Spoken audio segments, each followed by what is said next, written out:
un discours qui a déstabilisé toute une nation. Ibrahim Traoré, président du Burkina Faso, se tient devant un parterre de diplomates dans une salle comble à Kingston. Au lieu de suivre le protocole diplomatique, il choisit la vérité brute, sans concession. La vérité ne s'excuse pas, dit-il. Ce n'est pas une simple déclaration, c'est un défi lancé à l'ordre établi. Cette phrase, aussi simple qu'elle soit, va provoquer un séisme bien au-delà de la Jamaïque. Pourquoi ce message dérange-t-il tant les puissances mondiales? Et pourquoi trouve-t-il un écho si profond dans le Sahel et au-delà? Ibrahim Traoré a déclenché une crise diplomatique en prononçant des mots que peu de dirigeants oseraient dire. À une époque où les gouvernements jouent avec des discours soigneusement calibrés, le président du Burkina Faso a choisi la transparence au prix d'un confort personnel.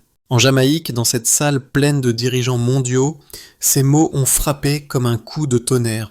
Mais au-delà de la controverse, ce discours a soulevé une question essentielle. Jusqu'où les dirigeants sont-ils prêts à aller pour défendre la vérité face à la pression internationale?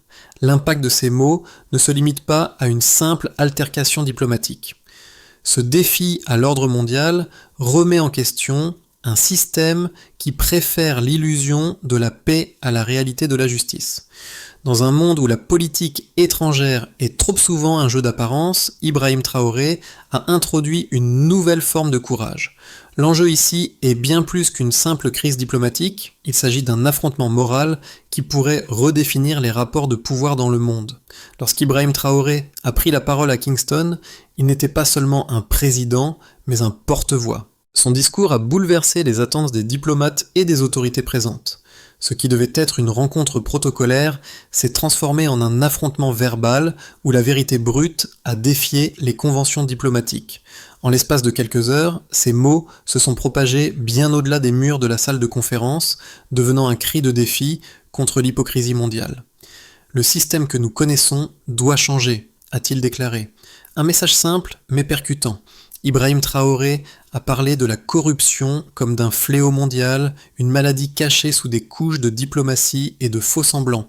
Il a mis en lumière les fractures visibles et invisibles du monde politique, là où les puissances mondiales se contentent d'offrir des solutions temporaires à des problèmes structurels profondément enracinés. Dans le contexte géopolitique actuel, où l'Afrique est souvent perçue comme un terrain d'exploitation plutôt que comme un acteur respecté, les mots de Traoré ont retenti comme une révolution.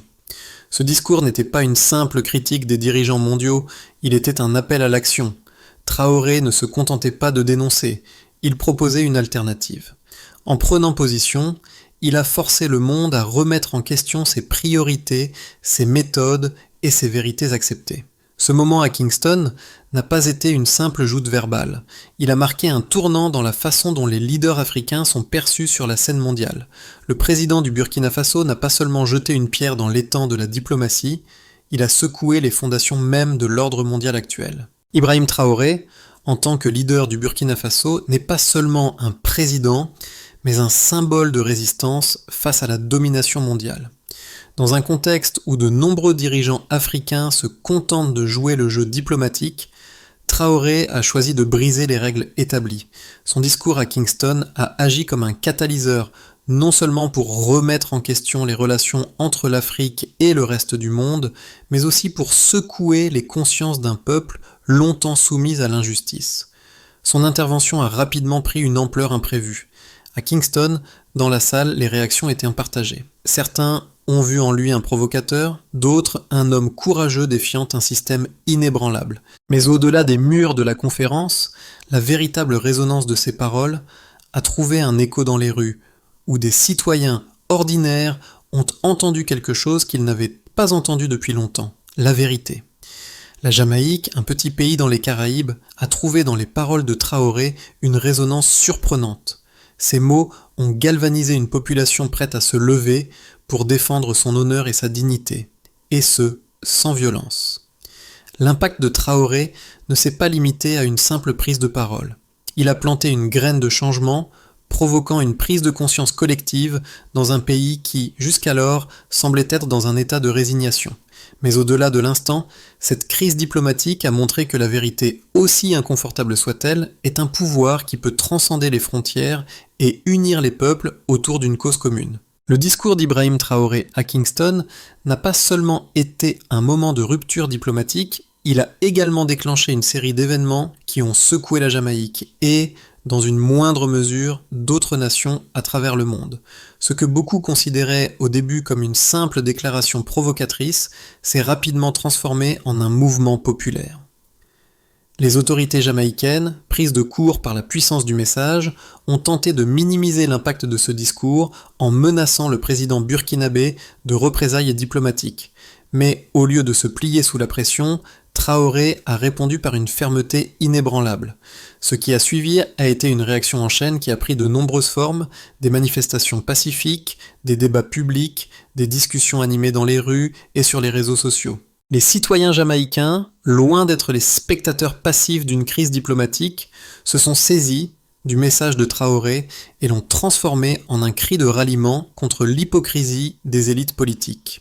Les jeunes, en particulier, ont vu en ce discours un appel à la rébellion morale contre un système qui leur semblait déconnecté de la réalité.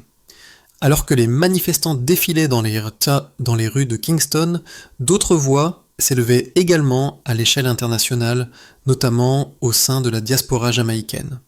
À Londres, Toronto, Paris et d'autres grandes villes, les Jamaïcains se sont regroupés pour soutenir le message de Traoré, soulignant que ce n'était pas seulement un affrontement entre deux pays, mais un combat pour la vérité et la justice. Les réseaux sociaux, déjà saturés de vidéos et de commentaires, ont servi de plateforme pour diffuser largement le discours du président, transformant chaque publication en un acte de résistance. Les autorités jamaïcaines ont été prises dans un dilemme complexe. Continuer à soutenir une position diplomatique rigide ou répondre à la demande croissante du peuple de réexaminer les événements à travers une lentille plus humaine et plus transparente. Le gouvernement a tenté de réaffirmer sa souveraineté en exigeant que Traoré retire ses propos, mais plus il insistait, plus les voix du peuple se faisaient entendre, réclamant la vérité et l'intégrité. À mesure que la pression montait, des fissures apparaissaient au sein du gouvernement jamaïcain. Certains parlementaires, qui avaient initialement soutenu la ligne dure, commençaient à admettre en privé que les mots de Traoré étaient justes. Dans les jours qui ont suivi, le soutien populaire s'est intensifié, en particulier après que des membres influents de la société jamaïcaine ont pris la parole. Des professeurs d'université, des figures du mouvement syndical, des personnalités publiques, tous ont exprimé leur solidarité avec le message de Traoré, non comme une provocation étrangère, mais comme une invitation à réévaluer la manière dont le pays aborde ses propres défis intérieurs. La corruption, la mauvaise gestion et les inégalités croissantes étaient des sujets déjà brûlants sur l'agenda national, et les mots de Traoré ont agi comme un miroir, renvoyant une image brutale du pays et de ses dirigeants. Au fur et à mesure que les jours passaient, la Jamaïque semblait se diviser de plus en plus entre ceux qui soutenaient l'approche dure du gouvernement et ceux qui défendaient le droit à la vérité et à la responsabilité. Les médias ont commencé à jouer un rôle crucial, certains prenant position contre le gouvernement, d'autres appelant à une résolution pacifique du conflit. Les appels à une réforme profonde se multipliaient et des groupes d'activistes ont pris l'initiative de proposer des solutions pour améliorer la transparence et la lutte contre la corruption. Les événements qui ont suivi le discours d'Ibrahim Traoré à Kingston ont été marqués par des réactions mesurables qui montrent l'ampleur de l'impact qu'un simple discours a pu avoir sur une nation. En moins de 72 heures, les manifestations pacifiques se sont multipliées dans les principales villes de la Jamaïque. Selon les observateurs, plus de 20 000 personnes ont défilé dans les rues de Kingston et de Montego Bay, exigeant justice et transparence et réclamant une prise de position claire sur la corruption. Ce chiffre, bien que difficile à vérifier de manière indépendante, donne une idée de l'ampleur de la mobilisation populaire, un mouvement qui n'avait pas été vu dans le pays depuis des décennies. Les médias sociaux ont joué un rôle crucial dans la propagation du message de Traoré, atteignant un public beaucoup plus large qu'aucune manifestation physique n'aurait pu. En seulement 3 jours, plus de 1,2 million de partages ont été enregistrés sous les hashtags Traoré Jamaica et Truth Has No Deadline, marquant une véritable campagne numérique qui a transcendé les frontières physiques. Les plateformes comme Twitter, Instagram et Facebook sont devenues des espaces de dialogue et de soutien, où les citoyens, jeunes et moins jeunes, ont partagé leur propre vécu et leur propre interprétation des événements. D'un point de vue économique, les conséquences se sont également manifestées. La presse locale a rapporté une hausse des discussions sur la responsabilité publique, la transparence des finances gouvernementales et l'importance de lutter contre la corruption. Des sondages d'opinion menés à la suite de l'événement ont révélé que 68% des Jamaïcains se disaient en faveur d'une réforme gouvernementale pour améliorer la gestion des fonds publics et renforcer les mécanismes de contrôle. En comparaison avec les sondages d'avant le discours, où seulement 32% des Jamaïcains pensaient que la transparence gouvernementale était une priorité, l'augmentation est significative et montre que la question de la corruption est désormais un point de friction majeur pour la société. Des groupes de réflexion locaux ont également observé un changement dans l'attitude du public envers la politique. Les discussions sur les réformes économiques et politiques ont augmenté de 45% dans les forums publics et les groupes de discussion en ligne. Des experts en gouvernance ont souligné que cette montée en puissance du débat citoyen pourrait potentiellement influencer les futures élections et amener les partis politiques à réévaluer leurs plateformes. À l'échelle internationale, les conséquences ont été tout aussi palpables. Les chancelleries ont pris note du changement d'attitude dans la rue jamaïcaine et ont commencé à réévaluer leur approche des relations avec l'île. En Afrique, et notamment au Burkina Faso, le discours de Traoré a renforcé son image de leader déterminé à défendre la souveraineté nationale et à mettre en lumière les dysfonctionnements des institutions mondiales. La Jamaïque, bien que n'étant pas directement concernée par les problèmes internes de l'Afrique, s'est retrouvée au centre d'un débat mondial sur la vérité, la diplomatie et la justice sociale. Enfin, les manifestations en Jamaïque ont également conduit à un débat plus large sur le rôle des jeunes dans la politique. De nombreux jeunes Jamaïcains, qui jusque-là se tenaient en marge de la politique, ont exprimé leur intention de participer activement aux élections et aux discussions politiques futures. Ce renouveau de l'intérêt politique chez la jeunesse jamaïcaine pourrait bien redéfinir le paysage politique de l'île dans les années à venir. Le discours d'Ibrahim Traoré à Kingston et les événements qui ont suivi ont rapidement suscité deux types de réactions opposées.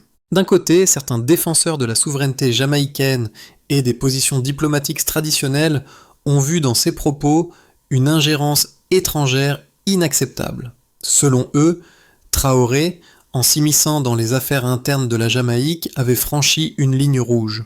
Pour eux, un président étranger ne devait pas se permettre de dénoncer publiquement la corruption ou les failles du système politique et d'une autre nation, quel que soit le contexte ou la vérité de ces déclarations.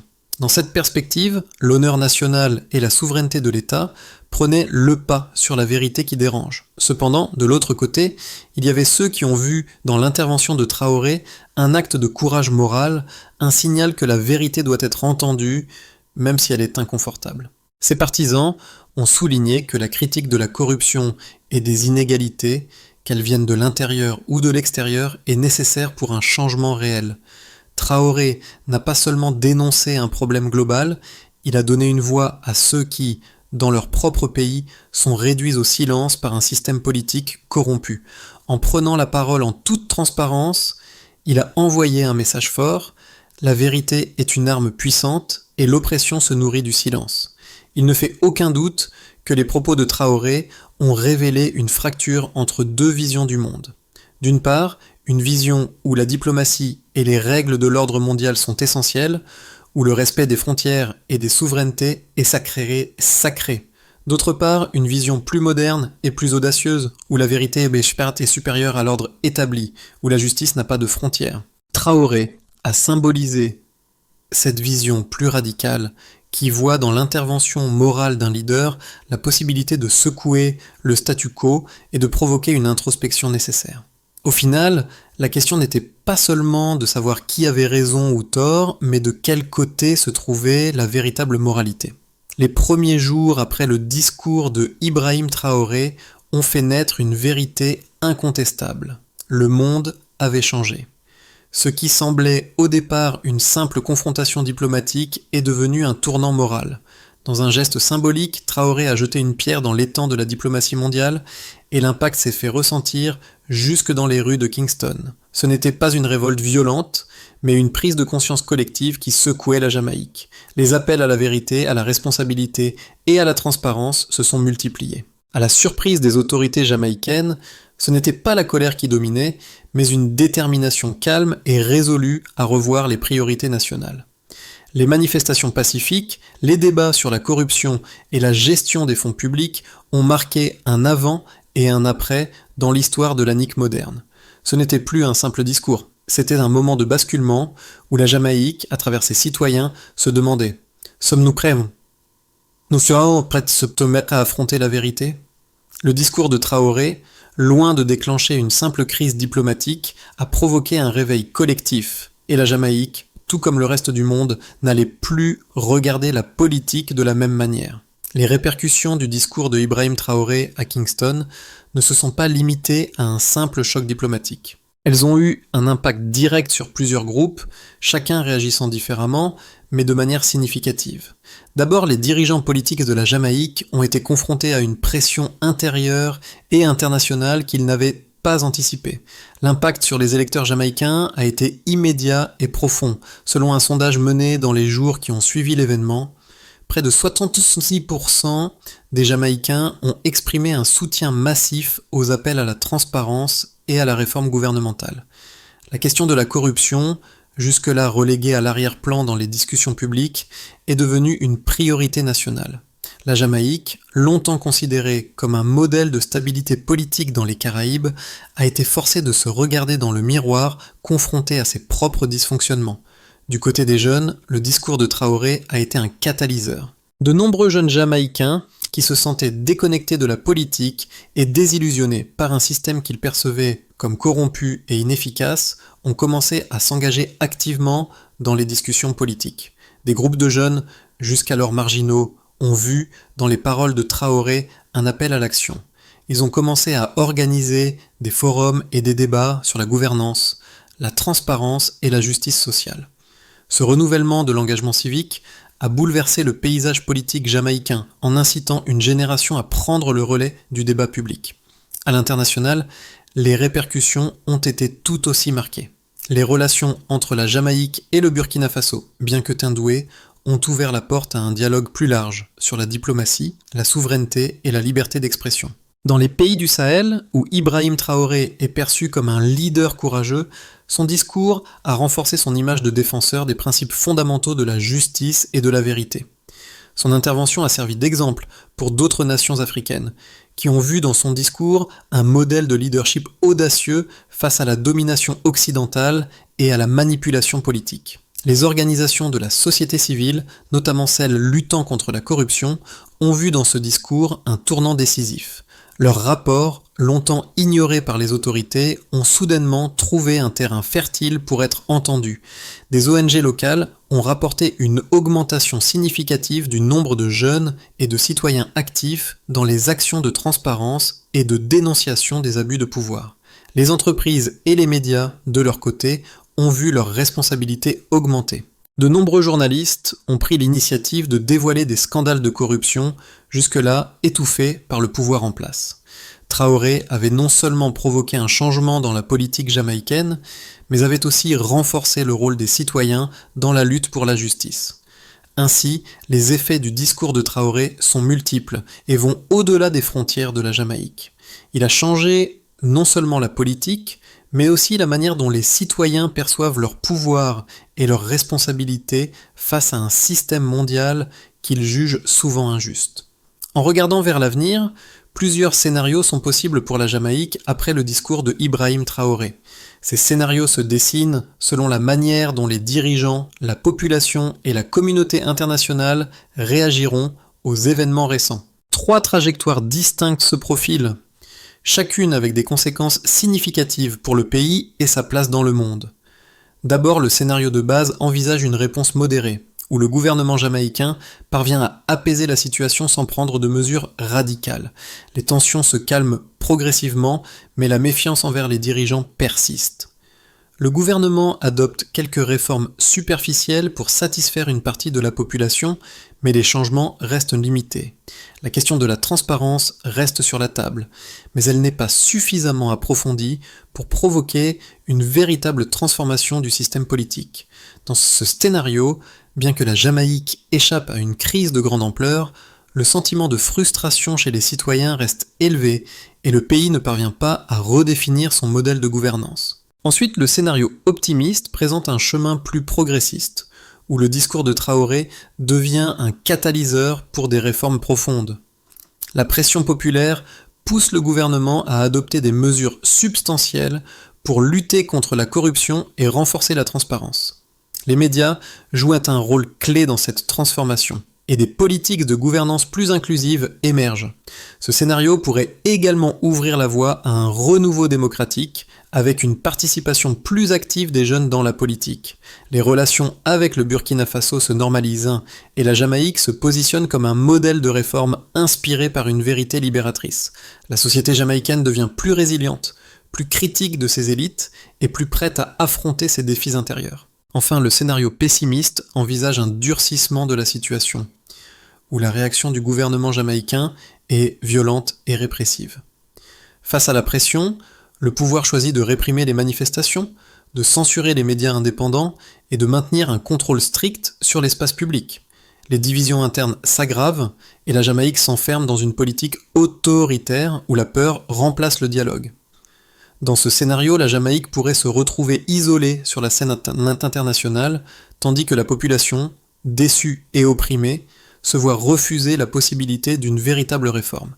Les espoirs d'un changement profond se dissipent, et le pays retourne à une stabilité précaire, mais sans aucune promesse d'amélioration réelle. Chacun de ces scénarios présente des avantages et des risques, et la trajectoire choisie dépendra largement de la capacité des dirigeants à écouter la volonté populaire, de la volonté des citoyens à rester mobilisés, et de l'influence croissante des acteurs internationaux qui ont vu dans la crise jamaïcaine une occasion de repenser les rapports de pouvoir mondiaux.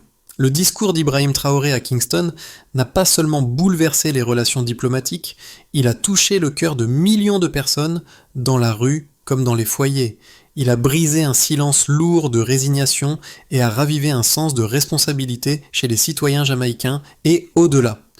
Pour la jeunesse de l'île, ce n'était pas simplement un appel à la rébellion contre un gouvernement, mais une invitation à redéfinir leur relation avec le pouvoir. La vérité qu'a mise en lumière Traoré, loin d'être une simple dénonciation, a été un puissant levier de transformation. Les jeunes, souvent perçus comme apathiques, ont vu dans ses paroles un modèle de résistance intellectuelle et morale. Ils se sont sentis investis d'une mission, remettre en question un système qui jusque-là semblait imperméable à toute forme de critique véritable. Ce discours a ouvert un espace où des idées nouvelles ont germé, des mouvements ont vu le jour, et des discussions cruciales sur la transparence et la corruption ont été menées dans des lieux publics et privés. Pour les citoyens ordinaires, l'impact a été tout aussi profond. Les marchés, les rues, les foyers se sont transformés en espaces de débat et de mobilisation. À Kingston, comme dans d'autres villes, les gens ont trouvé dans les mots de Traoré un écho de leur propre frustration et aspiration. Un simple discours a ravivé un sens collectif de dignité, de justice et de l'idée que la vérité, aussi dure soit-elle, mérite d'être entendue. Ainsi, bien plus qu'un simple événement diplomatique, cet instant a marqué un réveil social et politique, touchant profondément ceux qui croyaient encore en la possibilité d'un changement radical. Après le discours de Ibrahim Traoré à Kingston, plusieurs étapes doivent être franchies pour que la Jamaïque puisse réellement évoluer vers un modèle plus transparent et plus juste. Ce processus nécessitera l'implication de plusieurs acteurs, le gouvernement, la société civile, les jeunes, ainsi que la communauté internationale. Mais tout commence par une prise de conscience collective et une volonté politique forte de mettre en œuvre les réformes nécessaires. D'abord, il est crucial que le gouvernement jamaïcain instaure un registre public des dépenses publiques. Ce registre, accessible en ligne et mis à jour régulièrement serait un pas décisif vers la transparence. Les citoyens pourraient ainsi suivre l'utilisation des fonds publics, et cela permettrait de créer une pression constante sur les autorités pour qu'elles rendent des comptes. Ensuite, il est essentiel de renforcer l'indépendance des médias. Des lois visant à protéger les journalistes contre la censure et les pressions politiques sont indispensables. Les médias doivent pouvoir enquêter librement et faire leur travail sans crainte de représailles. Un espace médiatique libre est un pilier fondamental de toute démocratie saine, puis il serait nécessaire d'intégrer la jeunesse dans le processus décisionnel. En donnant aux jeunes un siège consultatif dans chaque conseil municipal, on garantirait que leur voix soit entendue et que les politiques publiques reflètent leurs préoccupations. Les jeunes doivent être au cœur de cette transformation, car ce sont eux qui porteront les changements de demain. Enfin, la Jamaïque doit adopter un indice national d'intégrité publique, mesuré chaque année. Ce système permettrait de suivre les progrès réalisés en matière de transparence, tout en motivant les autorités à respecter leurs engagements envers la justice sociale. Ces solutions, bien que simples, exigent un engagement sincère et une volonté politique solide pour rétablir la confiance du peuple dans ces institutions. Au final, le discours d'Ibrahim Traoré à Kingston restera dans les mémoires comme un moment clé de la lutte pour la vérité et la justice. Ce n'était pas simplement un affrontement diplomatique, mais un acte de courage moral qui a transcendé les frontières. Traoré n'a pas seulement défié le système politique mondial, il a éveillé une conscience collective, une prise de conscience partagée entre les peuples sur la nécessité de regarder la vérité en face, même quand elle est difficile à entendre. Ce moment historique a été bien plus qu'une simple déclaration politique. Il a mis en lumière un combat plus large, celui de la dignité humaine face à l'oppression des systèmes de pouvoir. Dans chaque rue de Kingston, dans chaque foyer, les paroles de Traoré ont trouvé un écho, rappelant à chacun que la vérité ne doit jamais être sacrifiée sur l'autel du confort diplomatique. La Jamaïque, à travers cette crise, a eu l'opportunité de redéfinir son avenir. Elle a vu en Traoré non seulement un dirigeant étranger, mais un catalyseur de changement, un symbole d'une autre façon de faire de la politique, celle où la vérité et la justice sont au cœur de chaque action. La vérité a le pouvoir de transcender les frontières, de bouleverser les conventions et de redéfinir le paysage politique. Le discours de Ibrahim Traoré à Kingston n'a pas seulement défié un gouvernement, mais a invité chaque citoyen à se questionner sur ses valeurs et son engagement envers la justice. Ce moment a ouvert la voie à un dialogue global sur la vérité, la souveraineté et la responsabilité. À présent, il est temps pour nous tous de réfléchir à ce que nous pouvons faire pour renforcer les principes de transparence, d'intégrité et de responsabilité dans nos sociétés. Que vous soyez un citoyen engagé, un jeune acteur de changement ou un leader communautaire, il est crucial de ne pas laisser ce moment se dissiper.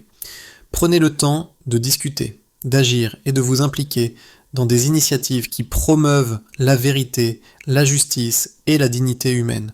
Que pouvons-nous accomplir ensemble ? Et surtout, comment chacun de nous peut-il contribuer à la transformation d'un système qui parfois semble résister au changement ?